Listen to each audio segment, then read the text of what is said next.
Hello guys, welcome back to my channel. இன்றைக்கி ஒரு சூப்பரான வ்ளாக் தான் பார்க்க போகிறோம். என்னென்னு பார்த்திங்கன்னா, எங்கள் ஊர்லேருந்து எங்கள் சித்தி எல்லாருமே வந்திருந்தாங்க. ஸோ அவங்களெல்லாம் கூட்டிகிட்டு திருச்சியில் நியூவாக ஓப்பன் ஆகிருக்க திருச்சி பேர்ட்ஸ் பார்க் தான் போனோடனே அடல்ட்டுக்கு 200 சில்ட்ரன்ஸ்க்கு 150 சார்ஜ் பண்ணாங்க. போயிட்டு அங்கே முன்னாடியே வாட்டர் ஃபால்ஸ் வச்சுருந்தாங்க. அதை பார்த்துட்டு அப்படியே இங்கே இந்த ஆஸ்ட்ரிச் வச்சுருந்தாங்க. அதுக்கு அவங்களே ஒரு செடி மாதிரி ஒன்று கொடுப்பாங்க. அதை அதுக்கு ஊட்டி விடணும். அது டபக்குன்னு வாங்கிக்கிச்சு. ஒரு மாதிரி நல்லா ஜாலியாக தான் இருந்துச்சு. அதுக்கப்புறம் பேர்ட்ஸ், நிறையா விதமான பேர்ட்ஸ் வச்சுருந்தாங்க.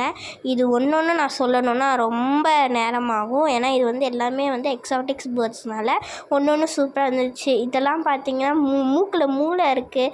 அது மாதிரி நிறையா டிஃப்ரெண்ட்டாக இருந்துச்சு. அதுக்கப்புறம் ஃபோட்டோ ஷூட்ஸ்க்கு நிறையா பாயிண்ட்ஸ் இருந்துச்சு. பட் எனக்கு இதில் ஒரு டிசப்பாயிண்ட் என்னன்னா, நான் யூடியூப்பில் பார்க்கும்போது அந்த முயல் கூடலாம் விளையாட விட்ட மாதிரி காமிச்சாங்க. பட் நாங்கள் போகிற டைமில் அந்த மாதிரி எதுவுமே விடலை.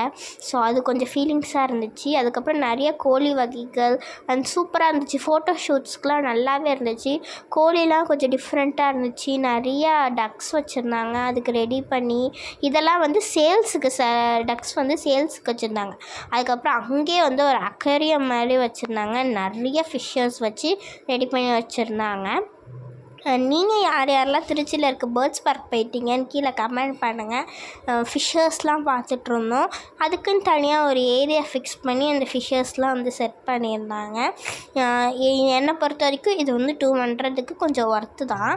நல்லா சூப்பராகவே இருந்துச்சு. அதெல்லாம் மெயின்டைன் பண்ணாங்க. அண்ட் இது பார்த்திங்கன்னா ரேபிட்லேயே நிறையா ரேபிட் வகைகள் வச்சுருந்தாங்க. நான் சிலதில் கீழே நேம்ஸஸ் கொடுக்குறேன்.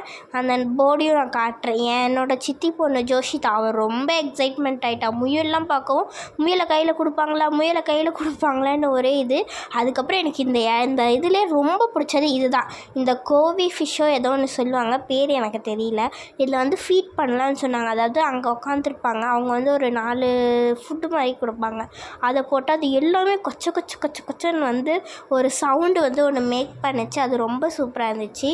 அதுக்கப்புறம் மெயினான ஸ்பாட் நாங்கள் போனது இதுதான். இது எங்கள் டேடி அந்த கையில் எங்களுக்குள்ளே ஃபுட் கொடுத்தாங்க. அதை நீட்னா ரொம்ப நேரம் நாங்களும் நிற்கிறோம். ஆனால் கடைசி வரைக்கும் எனக்கு சில பேர்ட்ஸ் தான் வந்துச்சு.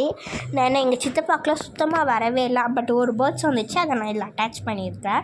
அண்ட் எங்கள் டேடி கையில் நிறைய பேர்ட்ஸ் உக்காந்துச்சு. நான் அதை இட்டுட்டு போய் வருமான்னு ரொம்ப நேரம் வெயிட் பண்ணேன். இதுதான் எங்கள் சித்தப்பா. இவர் மேலே இவ்வளோ பெரிய பேர்டு உக்காந்துச்சு. பட் என்ன, அவர் காது இந்த பட்டன்லாம் கடிக்க ஆரம்பிச்சிடுச்சு. அண்ட் எங்கள் டேடி கையிலையும் சூப்பராக ஒரு பேர்டு உட்காந்துச்சு. பட் இதுக்கு பேர்லாம் தெரியல. அதுக்கப்புறம் ஒரே ஒரு பேர்டு உட்காந்துருந்துச்சு. இந்த வீடியோ உங்களுக்கு பிடிச்சிருந்தா மறக்காம நம்ம சேனலை சப்ஸ்கிரைப் பண்ணுங்க, லைக் பண்ணுங்க, ஷேர் பண்ணுங்க. Bye by.